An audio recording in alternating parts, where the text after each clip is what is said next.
Assalamualaikum warahmatullahi wabarakatuh.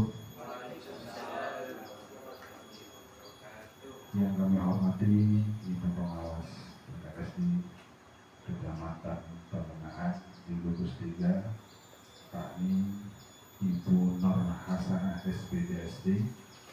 Yang kami hormati Dewan Guru Teman Sejawat SDN Pelangan Jaya 5, Kecamatan Pelangan, Kabupaten Pamekasan, yang kami hormati, dan juga para murid juga, dan juga komite sekolah di SDN Pelangan Jaya 5. Yang pertama, marilah kita ucapkan kalimat alhamdulillahirabbil alamin.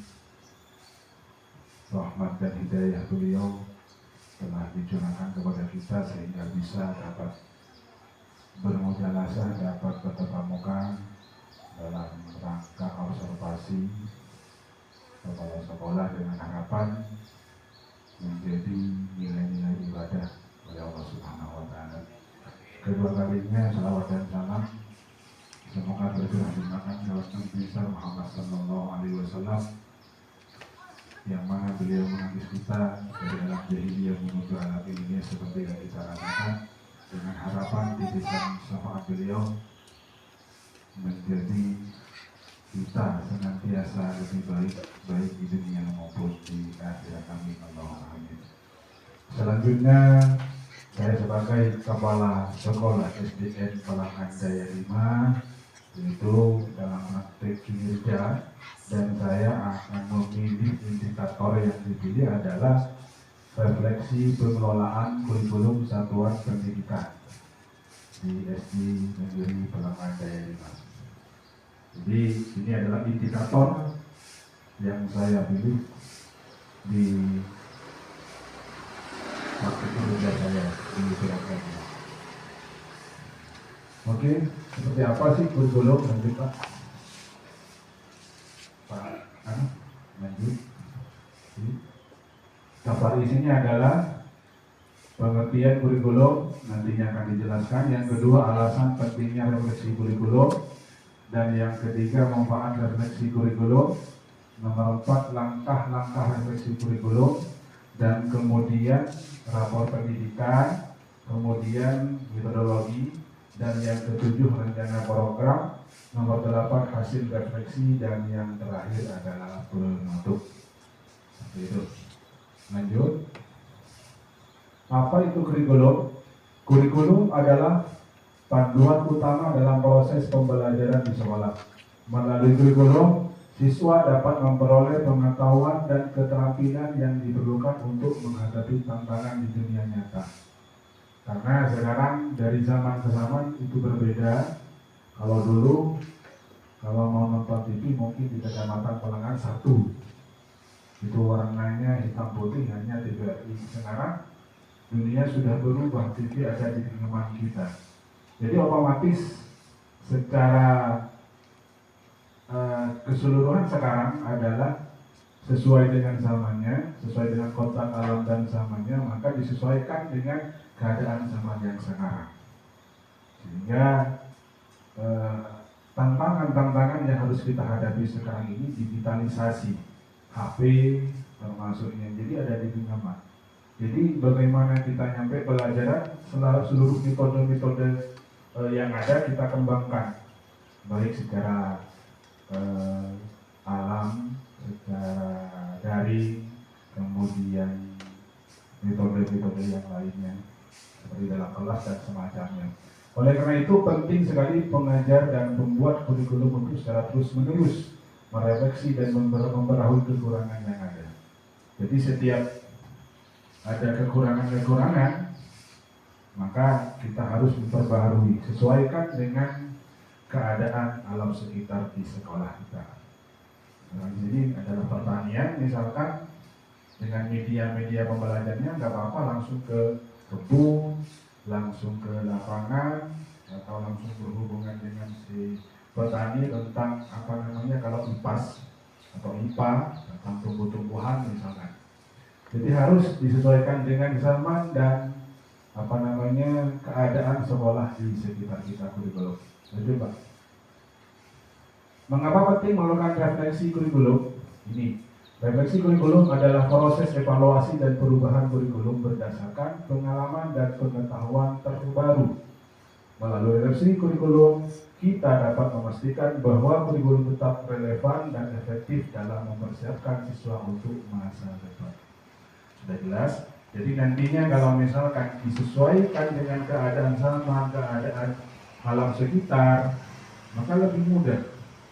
Kalau misalkan di sini jaringannya kurang efektif Pak, lemot misalkan, bisa dijadikan poster atau dijadikan bacaan di dalam kertas folio suruh diisi misalkan, ditempelkan foto-foto, coba lengkapi misalkan struktur tubuh kita, atau misalkan tumbuh-tumbuhan dikasih panah, coba titik-titik yang ada di pohon ini beri nama satu persatu, misalkan ini batang pohon, ini akar, ini daun, ini stomata, ini desain dan semacamnya.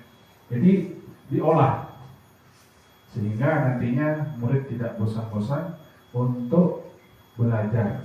Jadi misalkan yang berhubungan dengan alam, misalkan jadi bakal buah, lakukan perbaikan untuk meningkatkan efektivitas pembelajaran.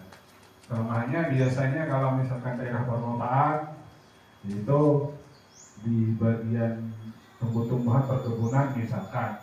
Di sini kelemahannya kalau daerah perkotaan mungkin polusi udara dan semacamnya, karena setiap keluar rumah kalau di perkotaan kan polusi udara dengan asap dan semacamnya. Di sini beda, polusi udaranya minim, namun di sini daerah perkebunan, daerah pertanian itu biasanya kalau IPA ya cara perkembangbiakannya langsung praktek di lapangan, kemudian cara pertumbuhannya misalkan itu kelebihannya. Jadi saling mengisi dan saling kekurangan di sini harus kontribusi ketika demi kelemahan kita ditutupi bersama, kekurangannya belajar ke ada kelebihan masing-masing daerah lain. Ya daerah lain kalau misalkan tidak ada maka belajar ke situ. Jadi setiap ada kelemahan tersebut cari solusi sehingga kita kurikulum benar efektif sesuai dengan harapan kita bersama. Jangan stagnan hari ini, jangan duduk diam, harus mengikuti pola. Langkah-langkah ini kurikulum. Satu, analisis kurikulum, lakukan analisis pendalam terhadap kurikulum yang ada, termasuk rapor pendidikan, tujuan pembelajaran, struktur pembelajaran, dan metode evaluasi. Itu yang pertama. Yang kedua, evaluasi hasil pembelajaran. Evaluasi hasil pembelajaran siswa untuk mengetahui sejauh mana kurikulum telah mencapai tujuan pembelajaran yang telah ditetapkan.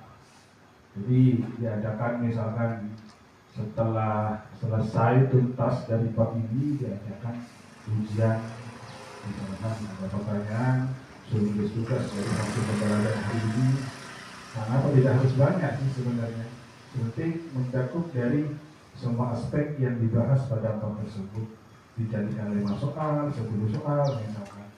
Jadi semuanya tercakup semua aspek yang ada di pembahasan buku tersebut dalam judul per babnya. Konsultasi dengan pengajar, konsultasi. Melibatkan para pengajar dalam proses refleksi kurikulum untuk mendapatkan masukan dan pengalaman langsung dari mereka. Jadi jangan sungkan-sungkan. Kekurangan di diri kita, Pak, saya menghadapi murid ini bagaimana, misalnya. Jadi bagaimana pengalaman Anda di bawah belajar ke yang tingkatannya lebih tinggi fasenya, itu fase A, B, dan C. A, B, coba 1, 2.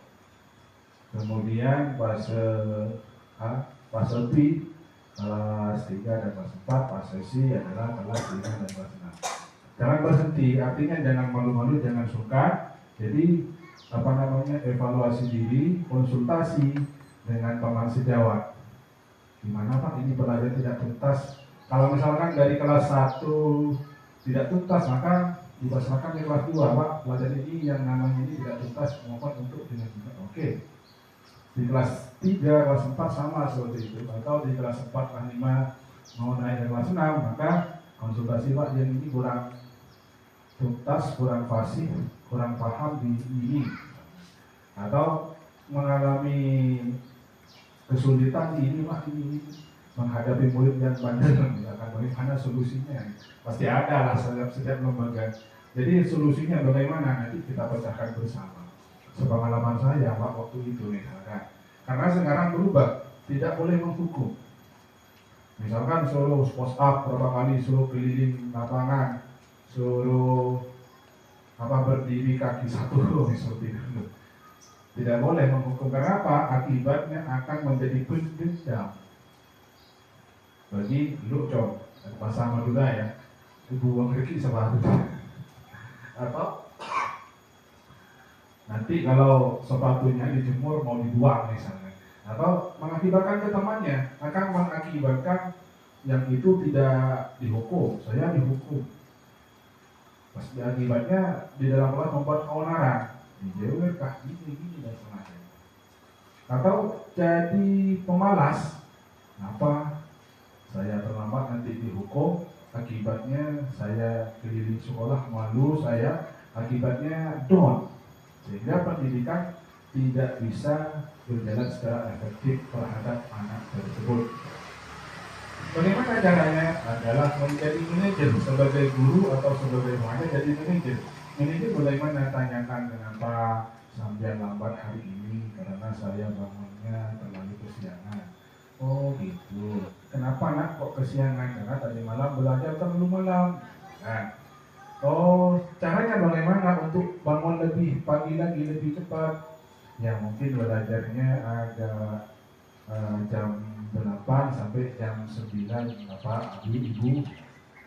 Terus itu kan sudah solusi supaya kamu lebih cepat bangunnya. Sudah yang pertama adalah saya mungkin bangunnya belajarnya lebih cepat, kemudian tidurnya lebih cepat. Oke, bagus. Kalau misalkan tidak bangun, apa solusi Anda untuk cepat bangun? Mungkin saya pesan sama orang tua dan saya punya jam beker Ibu, itulah di rumah.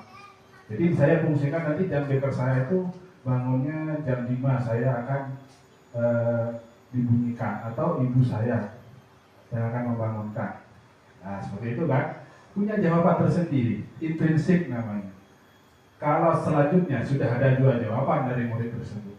Kalau misalkan tetap kan sampai bangun paginya kesiangan, gimana? Terlambat. Ya, saya akan menerima konsekuensi dari yang saya janjikan sama ibu. Saya akan baca yasin 1 kali atau qul 10 kali misalkan. Itu dengan alasan, kemudian cara solusi dengan solusi untuk memperbaiki diri, dan sekaligus seperti konsekuensinya. Itu semua 3-tiganya dijawab oleh murid tersebut. Kalau jadi manajer, sehingga kesadaran tersendirinya akan muncul dari murid tersebut yang membuat kesalahan. Terus nomor 4, pembaharuan kurikulum setelah analisis dan reevaluasi dilakukan, maka lakukan perubahan kurikulum. Jadi nantinya adakan evaluasi, kurang di bidang ininya, kurang di ininya. Jangan masukkan, tanya ke teman sejawat, atau misalkan teman sejawat tidak bisa memberikan solusi, bisa ke lembaga-lembaga lain yang terdekat, di SD 3, SD Palang Adaya 6, SD Palang Adaya 1, SD Palang Adaya 4, kan 1 gugus konsultasi sama-sama guru kelas 1, kelas 1, kelas 2, 3, dan seterusnya. Lanjut Pak. Rapor pendidikan refleksi menjadi kunci utama dalam menunjukkan kualitas pendidikan, terutama setelah memperoleh hasil dari rapor pendidikan. Rapor pendidikan tidak hanya sekedar laporan angka, tapi merupakan cerminan dari seluruh proses pembelajaran dan pengolahan satuan pendidikan. Itu barometernya pada MIK kemarin di kelas 5. Lanjut Pak. Profil pendidikan adalah alat bantu bagi satuan pendidikan dan dinas pendidikan untuk terus memperbaiki kualitas layanan pendidikan dengan perencanaan berbasis data. Profil pendidikan dan perencanaan berbasis data adalah perangkat dan cara untuk identifikasi atau menjadi permasalahan, kekurangannya apa, refleksi, menemukan akar masalah, Dan B. Benahi menentukan program dan kegiatan untuk menjelaskan akar masalah tersebut.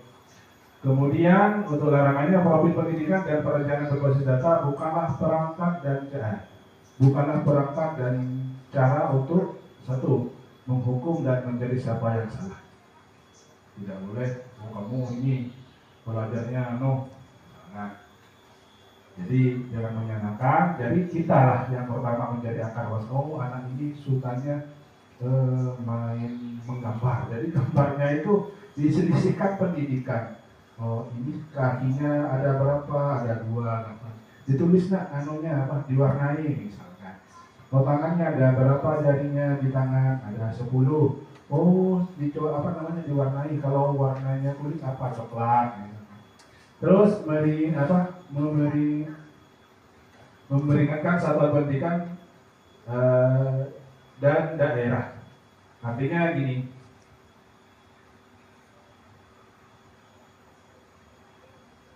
satuan daerah misalkan di Pamekasan ada makan lokal yang berhubungan di alam sekitar. Kalau di sini itu biasanya makan lokalnya pertanian jagung lah. Artinya bagaimana prakteknya? Artinya ini sesuai dengan keadaan alam sekitar, dan bagaimana cara membuat marketing yang bagus dan banyak, nyaman, nikmat dan semacamnya. Langsung berhubungan dengan masyarakat, jagungnya pilih yang bagaimana, kemudian cara prosesnya bagaimana, itu sesuai. Kalau di sini misalkan silakan Anda membuat sepatu, jauh dari alam sekitar kita, praktek membuat sepatu karena tidak sesuai dengan lingkungan daerah yang ada. Atau kalau daerah di Telampar, bagaimana cara membuat batik tulis yang bagus.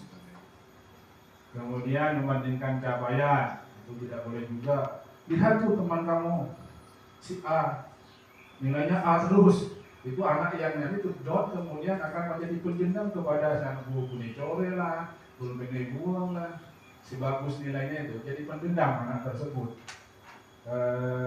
Tingkatkan ya, bagus, sudah mulai ada perkembangan bagus, tingkatkan ya, belajarnya tingkatkan. Kalau dibandingkan akan jadi pendendam bagi siswa yang maju pikirannya, yang lebih pandai, yang lebih pintar, sehingga jadi pendendam biasanya anak-anak tersebut. Nanti dong dimulai, seperti itu kan. Nanti dimulai buku sesuatu mau diambil bukunya atau mau diambil uangnya dan semacamnya lah. Kemudian menjadi tambahan beban dokumen administrasi yang tidak bermakna. Itu tidak boleh juga. Artinya pasti tambah PR atau gimana, nantinya ke siswa akan menjadi beban juga. Sudah nggak apa-apa, diulangi di dahulu pelajaran yang tidak tuntas. Tidak harus kita itu kelas 1, kelas 2, di kelas 3 contohnya harus bukunya selesai. Nggak apa-apa kalau tidak selesai, misalkan dipasrahkan di kelas 4. Pak, yang ini tidak tuntas di ininya, oke, lanjut. Akar masalah SDN Balangan dari 5 masih mendapat nilai sedang dalam aspek numerasi dan literasi. Kurangnya kompetensi didikan dan kebijakan yang menunjang kemampuan numerasi pada domain aljabar dan literasi pada domain membaca dan memahami teks bacaan tersebut. Intinya di sini di tahun 2024 kemarin numerasi dan literasinya sedang kuning. Yang tahun 2023 merah, sehingga saya sama Bu Kotim waktu itu kepala yang lama dikirim ke Surabaya. Ada penguatan literasi dan numerasi. Yang kemarin sudah ada kemajuan, yaitu sedang, artinya kuning. Sehingga 2005 ini gimana untuk menjadi hijau seperti itu. Satuan pendidikan modul ketiga melakukan kegiatan IHT dan workshop yang dapat mengimplementasikan pembelajaran tentang aljabar yang berkaitan dengan kemampuan kemajuan numerasi siswa secara keseluruhan. Nomor 2, melakukan kegiatan pembelajaran di KKG bertujuan dapat meningkatkan kompetensi numerasi guru guru melakukan pelatihan secara mandiri di BMM karena ada BMM itu semuanya dipelajari. Biasanya sekarang, kalau dulu kan hanya yang mengerjakan aksi nyata. Sekarang yang sudah tuntas dapat sertifikat. Jadi tulisannya yang sudah dibaca kemudian dipelajari semua walaupun tidak mengerjakan aksi nyata dapat sertifikat. Apalagi kalau mengerjakan aksi nyata dapat 2. Lebih bagus seperti itu. Jadi di sana tapi ada untuk kepala sekolah, ada untuk SMP, ada guru SMA. Jadi dipilah dulu ya. Ada kepala sekolah dan guru belasan dan guru. Ada yang sifatnya umum, ada yang khusus, ada yang lebih khusus lagi.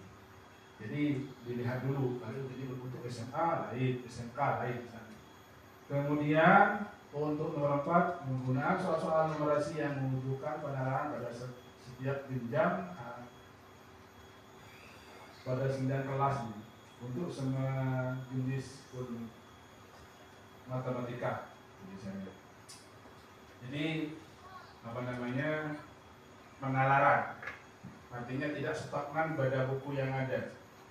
Misalkan kalau matematika hitungan tambahan kurangan kalian, kalau dulu saya di sini ada penambah teman-temannya Imron, Taufik pada tahun 2003. Saya suruh bimbing pembelajaran jadi apa yang ada yang jadi dia pembelajaran. Jadi pohon mangga yang jatuh kecil itu sudah. Kemudian di situ kalau misalkan 100 dibagi 3, 100 dibagi 4, ya ambil nggak apa-apa seperti itu. Terus lanjutlah. Itu metodologinya. Rencana program kedepannya adalah RKS, rencana kerja sekolah, rencana kerja tahunan, dan rencana kerja anggaran sekolah. Itu. Kemampuan numerasi itu adalah satu penyebabnya adalah rencana kemampuan pembelajaran guru pada aspek numerasi kampanye adalah rencana rapat pendidikan pada aspek numerasi tahun 2024. Rencananya kemampuan numerasi tersebut bukanlah salah satu salah guru kelas ataupun guru kelas yang lain. Ketiga, kita harus bisa menjadi contoh spesifik dari sekolah lain yang bisa mengembangkan dan meningkatkan kemampuan numerasi dan aspek lainnya di sekolah. Kemudian tadi yang diterangkan, jadinya konsultasi atau kerjasama dengan guru-guru yang lain. Kalau misalkan masih belum menemukan titik temunya dari permasalahannya, maka di sini bisa bekerjasama dengan sekolah lain di gugus 3 khususnya. Semua warga sekolah harus terlibat untuk meningkatkan rapor pendidikan di tahun sesudahnya. Lanjut. Kemudian hasil revisi, kepala sekolah dan guru sangat menghargai dan dapat mempertimbangkan pendapat yang disampaikan oleh orang tua maupun pihak lain yang dapat meningkatkan kualitas pembelajaran. Kedua, kepala sekolah dan guru terbuka untuk menerima penyesuaian konsep dalam pelaksanaan kurikulum berdasarkan hasil revisi yang kita dapatkan hari ini. Nantinya jika ada laporan dari kepala sekolah, dari guru yang lain, baik kepala sekolah, kemudian orang tua siswa, intinya diambil semua, dipelajari bersama, apa letak kekurangannya, pendapat masing-masing itu ditampung, carikan solusi pertama. Lanjut. Kemudian hasil revisi, keterfokusan kita pada aspek kondisi keamanan sekolah merupakan kita pada aspek literasi dan numerasi, yang mana aspek literasi dan numerasi menjadi C pada tahun 2004 meskipun secara umum berada pada penilaian C. 2. Kelemahan tersebut harus kita perbaiki di tahun 2005 ini tanpa harus melupakan aspek yang lain, sehingga rapor pendidikan pada tahun 2005 baik secara keseluruhan dan mendapat nilai sempurna. Terus ketiga, kepala sekolah dan semua warga sekolah harus bersedia menerima masukan dan umpan balik yang dapat meningkatkan kualitas pembelajaran.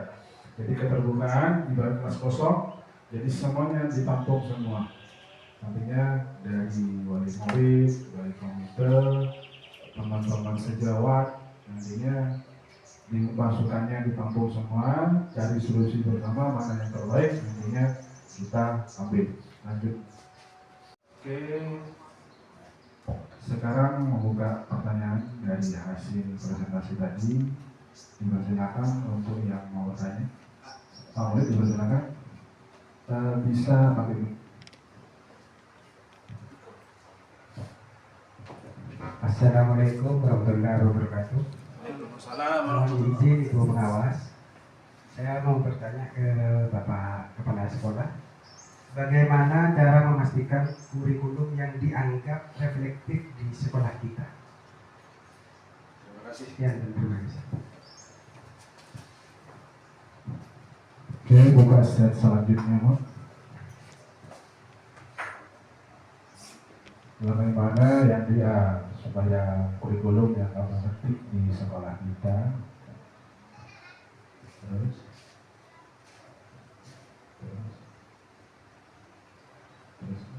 selanjutnya kembali sebelumnya oke. Terus jadi di sini adalah bagaimana kurikulum ini supaya dianggap reflektif, relevan dengan tujuan dari lembaga di sini, khususnya di SDN Pelangan Jaya 5, yaitu yang pertama adalah diterima oleh si murid dengan pembelajaran tersebut menjauh sampai namun hasilnya sesuai dengan yang diharapkan. Artinya sesuai yang diharapkan bagaimana? Sesuai dengan lingkungan yang ada. Misalkan yang sesuai tadi contohnya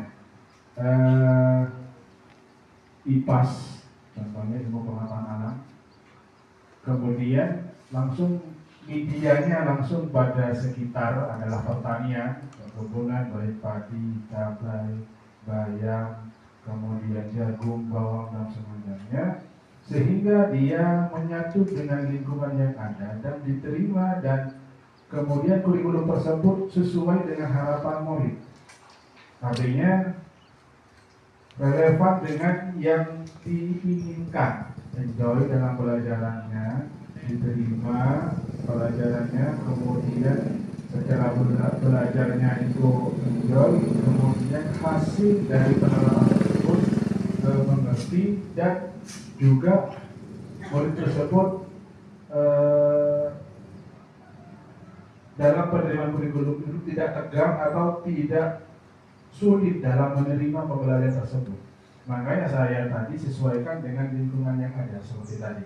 Artinya sesuai dengan kodrat alam dan zamannya, maka sesuaikan dengan lingkungan yang ada. Artinya kalau misalkan sudah sesuai dan kemudian yang diinginkan oleh siswa seperti ini, seperti itu, kemudian lingkungan yang ada pertanian atau pertumbuhan pada halaman sekolah misalkan, sehingga dia mengerti total, kemudian siswa tersebut menerima pembelajaran tidak sulit. Oh iya Pak, menurut ibu saya belajar kemarin cara memberi pupuk pada tanaman bentul atau talas ya, itu jangan sampai mengena pada biji talas tersebut. Kalau misalkan mengena pada biji pupuk tersebut, maka akibatnya kepada biji talas akan rusak. Yang seperti itu, di jaraknya sekitar 1 meter kalau memberi pupuk pada talas tersebut.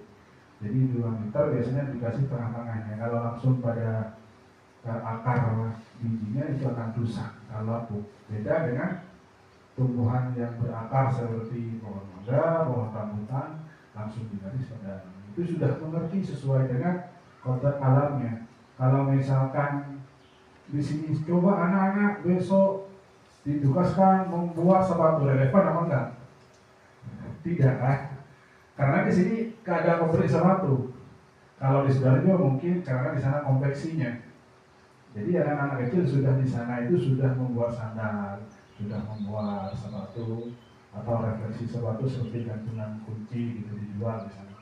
Jadi yang relevan itu sesuai dengan alam lingkungan sekitar, dan anak tersebut menerima dan enjoy dan juga tidak merasa sulit dengan kurikulum yang ada. Karena harus sesuai dengan lingkungan yang ada, tekanannya jadi tekannya. Yang penting mata pelajaran tersebut tercapai dengan media yang ada di sekitar sekolah dimanfaatkan, tidak harus dari internet. Kalau di sini misalkan lemot kan, jadi langsung ke lapangan bisa. Seperti itu. Jadi relevannya kurikulum tersebut disesuaikan dengan lingkungan yang ada. Jadi jangan ada penekanan. Oh tidak, harus buat sepatu, harus buat kaos, harus dari ini, harus membatik misalkan. Pusing. Anda tak masuk sekolah. Besoknya itu tidak masuk. Karena tidak relevan, tetap tentang dengan alam sekitar. Artinya tentunya yang saya tekankan buku yang ada di mata pelajaran yang ada, untuk medianya sesuaikan dengan lingkungan yang ada, sehingga murid itu langsung connect dan langsung enjoy menerima pembelajaran, tidak tertekan dan sesuai dengan harapannya si siswa tersebut.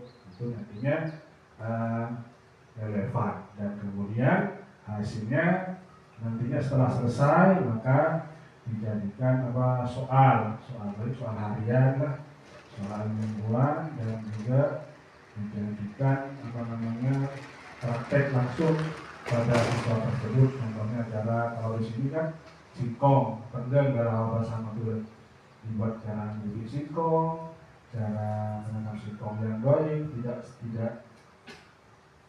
supaya singkong itu benar tidak baik, karena kalau salah tanam singkong itu baik nantinya. Oke, selanjutnya pertanyaan yang kedua, bisa diterima Pak? Oh, terima kasih. Yang kedua, Pak Lukman. Terima kasih. Assalamualaikum warahmatullahi wabarakatuh.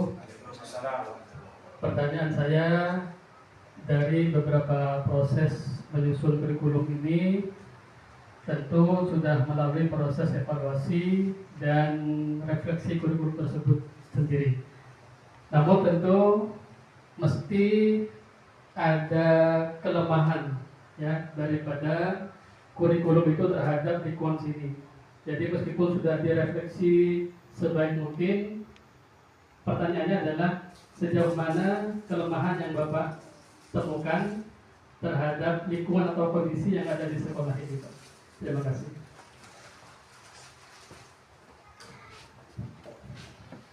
Terima kasih Bapak Lukman, pertanyaan sangat bagus sekali tentang kelemahan yang sebelumnya Pak. Oke. Setiap kurikulum memiliki kelemahan. Dengan refleksi kurikulum kita dapat mengantisipasi kelemahan-kelemahan tersebut. Artinya kurikulum itu tidak paten pas saklek seperti Al-Quran itu. Artinya karena yang membuat adalah manusia dan disesuaikan dengan alam sekitar, kata saya tadi.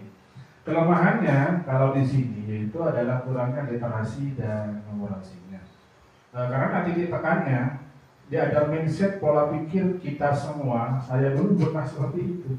Karena literasi itu adalah membaca buku, misalkan harus bla bla bla bla bla dari bab sekian, nomor sekian sampai sekian. Sebenarnya membaca itu tidak harus literasi itu tidak harus dengan membaca buku yang ada. Tapi yang pertama memang adalah titik tekannya adalah membaca buku di sudut baca. Setiap 15 menit sebelum pelajaran dimulai, suruh masuk, siswa itu suruh baca bla bla bla. Namun literasi itu sebenarnya ke alam itu juga literasi. Contoh, ayo anak-anakku sekarang kelas 6 atau kelas 3, kelas 4 ke halaman sekolah, misalkan, ayo keluar. Kemudian melingkar di pohon mangga ini, oke.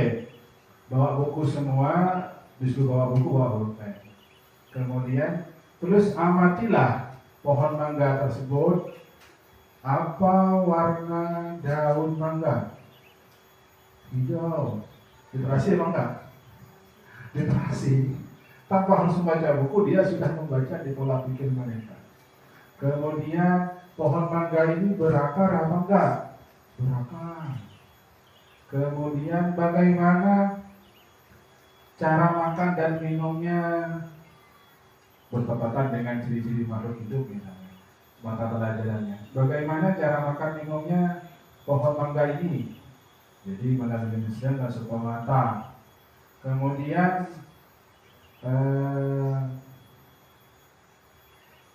dari hasil yang diamati kalian, coba sebutkan satu persatu.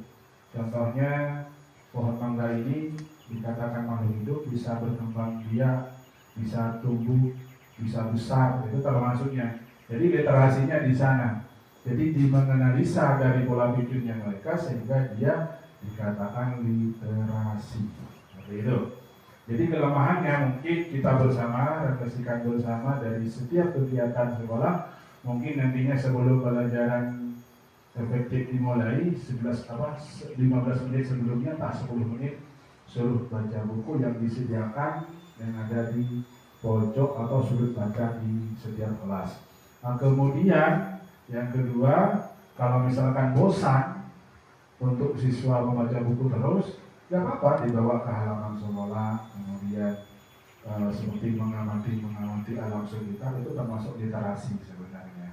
Atau misalkan menyediakan laptop, atau misalkan seperti di sini menyediakan infocus atau slide sebelumnya. Jadi sudah amati film yang bermanfaat, filmnya yang mendidik maksudnya. Dongeng misalkan cerita Nabi Yusuf, cerita Nabi Ibrahim, cerita Nabi Muhammad, kemudian cerita-cerita yang Islami misalkan. Itu kan juga literasi sambil menonton apa yang diambil dari hikmah tersebut ditulis. Siapa anak Nabi Ibrahim yang mau disembelih, ditulis, gitu kan? Itu literasi. Jadi di sana. Untuk kemudian relevannya seperti itu sehingga disesuaikan dengan total alam dan total sama, dan kelemahannya dari literasi tersebut sehingga raportnya yang masih belum sempurna. Mungkin kita bersama lah, terutama kepala sekolah sendiri mungkin kurang sadar bahwa kurang kebiasaan literasi. Yang kedua adalah numerasinya. Yang numerasi tersebut bukan sama. Artinya tidak harus dengan menulis di papan 1 tambah 1 sama dengan berapa. Anggota tubuh bisa dijadikan, kepala kita ada berapa mana, 1. Mata kita ada berapa, telinga kita, jari-jari kita ada berapa, ada 1. Kalau ditambahkan dengan jari kaki berapa. Atau misalnya ke halaman sekolah, suruh keliling semua, pasti tidak sama nantinya. Tumbuhan yang kamu temukan di halaman sekolah ada berapa? Saya 4, 5, tidak sama karena ada yang kalau yang kecil tidak ditulis, ada yang teliti banget, yang kecil ditulis, ada 6 karena pohon jambu masih kecil ini ada misalnya.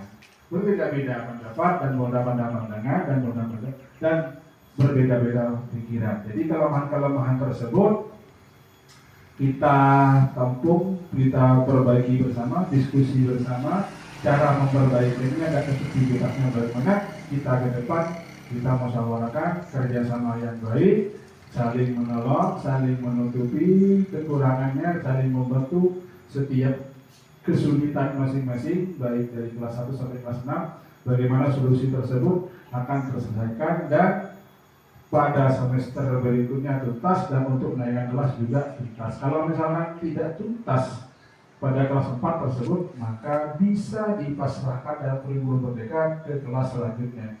Dari bab ini Pak, yang siswa namanya ini tidak tuntas, gitu. Jadi dipasrahkan seperti itu. Sehingga untuk selanjutnya kita belajar bersama, kita cari solusi bersama, kita cara pemecahannya bersama, sehingga kelemahan-kelemahan tersebut bisa terjawab dan bisa teratasi. Oke, terima kasih, semoga puas. Terima kasih. Oke, matur suwun langkung dan terima kasih, semoga bermanfaat pada presentasi refleksi pengelolaan kurikulum ini. Semakin kedepannya harapan kita SDM Pangan Daerah semakin solid, semakin maju, semakin makmur dan makin dipercaya oleh masyarakat. Terima kasih terutama kepada Ibu Pengawas dan juga rekan-rekan guru teman sejawat. Mohon maaf atas segala kekurangan. Akhirnya wabillahi taufiq wal hidayah. Wassalamualaikum warahmatullahi wabarakatuh.